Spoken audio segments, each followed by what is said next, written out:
Welcome to a new session of KCC tutorials. बच्चों, आज हम 8th साइंस का 14th lesson measurement and effects of heat का 5th part सीखने जा रहे हैं, जो कि स्टार्ट होता है हमारा कैलोरीमीटर के साथ। तो वीडियो स्टार्ट करने से पहले आपको एक रिक्वेस्ट है, अगर हमारी सारी वीडियोज आपको कुछ फायदा पहुंचाती है या अच्छी लग रही है तो ज्यादा से ज्यादा लाइक, शेयर एंड कमेंट करते जाइए। और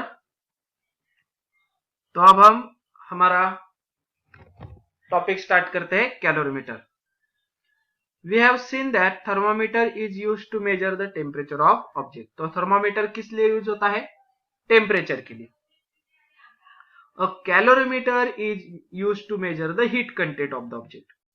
तो आपको दो चीज मालूम हो गई है, टेम्परेचर चेक करना है तो थर्मामीटर और हीट चेक करनी है तो कैलोरीमीटर। ये दोनों आप साइड में लिख के ले लो। क्या?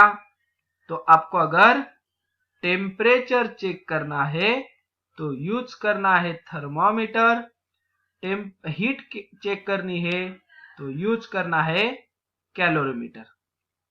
Okay? Using this equipment, we can measure the heat produced or heat absorbed in the physical chemical process. यानी कि किसी ऑब्जेक्ट से कितनी हीट प्रोड्यूस हो चुकी है उसने दी है, नहीं तो किसी चीज ने कितनी हीट एब्जॉर्ब कर ली है किसी भी फिजिकल केमिकल प्रोसेस के दरमियान, ये हमें कैलोरीमीटर से पता चलता है। A calorimeter is shown in the figure 14.5, जो कि अगले पेज पर है। Similar to the thermoflask. Thermoflask हमने 7th स्टैंडर्ड में देखा था। A calorimeter has two vessel, inner vessel and outer vessel. दो वेसल होते हैं उसमें, एक इनर वेसल होता है, एक आउटर वेसल होता है। This way no heat can be transfer from the inner to the outer और from the outer to the inner. यानी कि क्या? तो जो दो वेसल्स होते हैं, इनर और आउटर, तो इनर से आउटर की तरफ नहीं जाता और आउटर की तरफ से बाहर अंदर भी हीट नहीं आती। Thus, the inner vessel is thermally isolated from the surrounding. यानी कि इनर वेसल पूरी तरह से आइसोलेटेड होता है, यानी कि उसका जो टेम्परेचर रहेगा, जो हीट होती है उसका, वो सराउंडिंग को थोड़ी भी नहीं देती। वापिस आपको एक एमसीक्यू के लिए क्वेश्चन आता है, ये अगला जो, the inner vessel is made up of copper. जो अंदर वाला वेसल होता है वो कॉपर से बना होता है। A thermometer for measuring the temperature and a stirrer for stirring the liquid in the calorimeter are the fitted. अब इस कैलोरीमीटर में दो चीजें फिट की होती है। पहली होती है थर्मोमीटर, जो कि टेम्परेचर मेजर करने के लिए लगता है, और दूसरा होता है स्टीयरर। स्टीयरर यानी कि क्या? स्टीयर यानी कि घुमाना। जो अंदर का लिक्विड है उसे हमें घुमाने के लिए, फिराने के लिए क्या लगता है? एक स्टीयरर।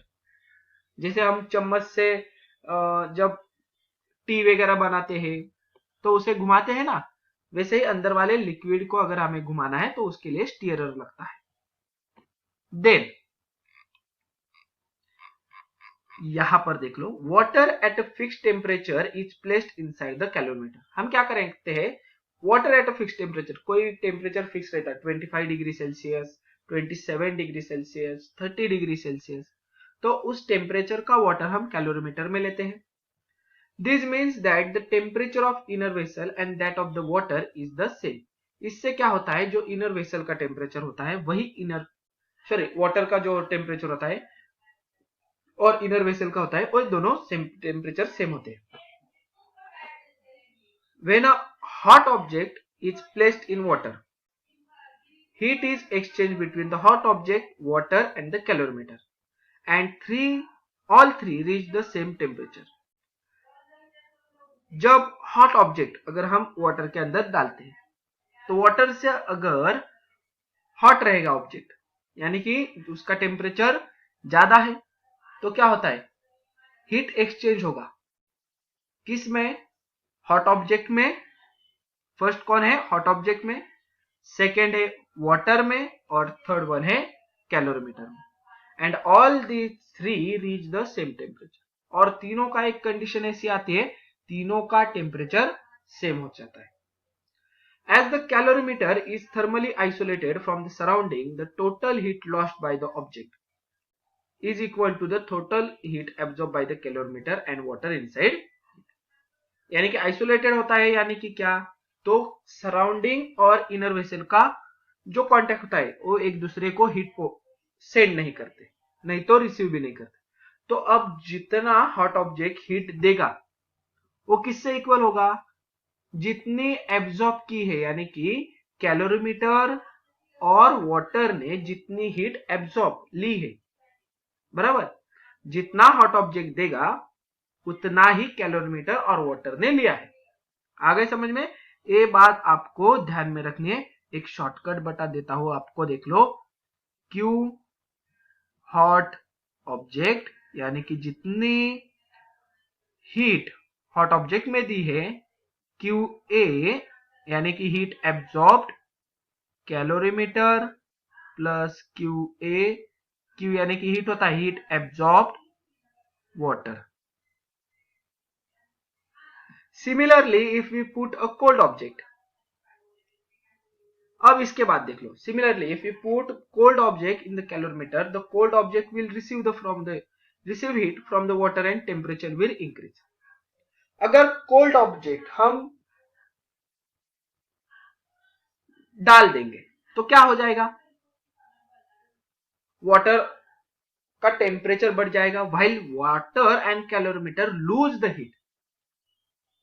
जो बाहर वाला वाटर और कैलोरीमीटर है वो लूज करेंगे हीट, क्योंकि यहां पर हमने कोल्ड ऑब्जेक्ट डाला था अंदर और बाहर की तरफ है हॉट, तो बाहर वाला हॉट वाला अंदर के कोल्ड ऑब्जेक्ट को हीट दे देगा। इसकी वजह से क्या हो जाएगा, टेम्परेचर डिक्रीज हो जाएगा। अब जितना ए है ना, वो सिंपल बात में बताऊंगा मैं, ये आपको पूरा याद रखना नहीं। Mass of the inner vessel in the calorimeter, तो mass of the calorimeter mc, initial temperature ti, mw mass of the water, then ti initial temperature जितना होता है ना ti, उतना ही उसे बोलते हैं हम T of water, temperature of water. Then MO, M for mass, O for object, TO that is temperature of calorimeter. अब याद रखो, TO is higher than the TI, ये याद रखना है। ओके, अब ऐसी कंडीशन रहेगी तो सिंपली याद रखना है क्या, QO is equal to QC plus QW, यानी कि क्या, QO, QO यहां पर देख लो, heat given away, is equal to heat gain by calorimeter, यहां पर देख लो, यहां पर दिखाई दे रहा है QC, यानी कि क्या है, heat gain by calorimeter, and QW and heat gain by water. आ गए समझ में, तो ये वापस लिख लो, heat gain by the heat given away by the object QO is equal to heat gain by the calorimeter, heat gain by the water। अब जो A वाला हिस्सा है ना, वो क्या है बता देता हूं, CC कैलोरीमीटर की स्पेसिफिक, ये बड़ा वाला C है ना, तो स्पेसिफिक हीट, अगर नीचे C है तो कैलोरीमीटर का, अगर नीचे W है तो वाटर का, अगर नीचे O है तो ऑब्जेक्ट का, तो specific heat of calorimeter, specific heat of water, specific heat of object. अब आते हैं डायग्राम के पास, जो Q है, QW, QC है ना, जो यहाँ पे डालेंगे ना, ये निकालेंगे कैसे, उसका ये हमें यहाँ पे कुछ दिया है, वो बाद में देखेंगे, पहले तो हम समझ लेते हैं कैलोरीमीटर। देख लो, इनर वेसल में दो चीजें आती है, एक होता है थर्मोमीटर, दूसरा होता है स्टीयरर। स्टीयरर उसके लिक्विड को घुमाने के लिए। आगे समझ में, ये जो अंदर वाला पार्ट है, कलर चेंज कर देता हूं मैं, देख लो, ये जो है ये हो गया हमारा अंदर वाला इनर वेसल, ये जो बाहर वाली ब्लैक लाइन दिखाई दे रही है ये आउटर वेसल, ये अंदर वाला थर्मोमीटर, ये अंदर वाला स्टीयरर। तो देख लो, ये चीज सीख ली, स्टीयरर दिखा दिया, थर्मोमीटर दिखा दिया। अब क्या बचा, हीट रेजिस्टेंस रिंग, इसके दोनों के बीच में हीट रेजिस्टेंस रिंग होती है। क्यों? क्योंकि ये थर्मोप्लास्ट की तरह काम करता है, आइसोलेटेड करता है, तो जिसकी वजह से हीट बाहर नहीं जाने चाहिए, इसलिए हीट रेजिस्टेंस रिंग रहती है। बीच में air cavity that is vacuum रहता है, और हीट रेजिस्टेंस लीड भी, इसके ऊपर लीड होता है हीट रेजिस्टेंस, यानी कि यहां से भी हीट बाहर जानी नहीं चाहिए। अब आते हैं लास्ट टॉपिक की तरफ, थोड़ा ध्यान से देखना, क्योंकि देख लो इस पूरे टॉपिक में थोड़ा सा यही बच्चों को थोड़ा परेशानी जाती है कि सर ये कैसे याद रखें। देख लो QO इज इक्वल टू, तो सिंपल पहले याद रखना है आपको, Q is equal to M multiply by delta T, इसे इस ट्रायंगल को क्या बोलोगे आप, डेल्टा टी, और C यानी कि specific heat, mass heat is equal to mass multiply by C that is specific heat, और ये वाला चेंज इन टेम्परेचर। तो अगर आप यहां पर QO लिखोगे तो क्या आ जाएगा, MO multiply by delta T, उसको भी O, और C और उसको भी O। मगर डेल्टा TO क्या होता है, तो TOF, O माइनस F। अब उसी हिसाब से QW क्या हो जाएगा, देख लो, MW delta T W CW, QC क्या हो जाएगा, M suffix C that is mass of the calorimeter, change in temperature of calorimeter multiply by C of C। अब आपको ध्यान में रखना है, यहां पर होता है OF, यहां पर होता है FI, यहां पर होता है FI। आ गए समझ में, ये तीन चीज, इसको क्या करो, सिर्फ ऐड कर दो, QO की जगह QO की वैल्यू भर दी, QC की जगह QC की वैल्यू भर दी, इसके बीच में प्लस का साइन डाल दिया, और C यहां पर लिखा है, और W ऐसे यहां पर लिखा है। ओके,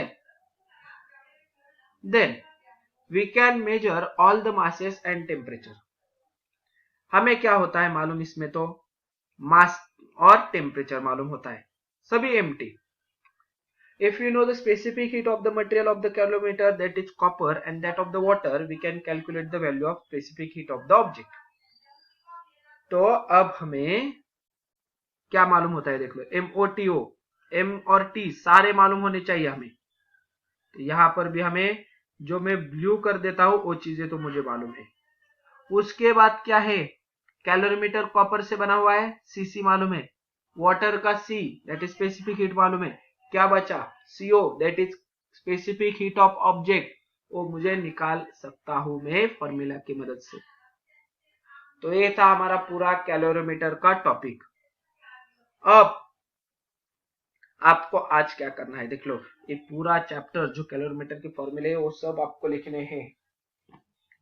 आशा करता हूं ये पूरा टॉपिक आपको अच्छी तरीके से समझ में आ चुका होगा।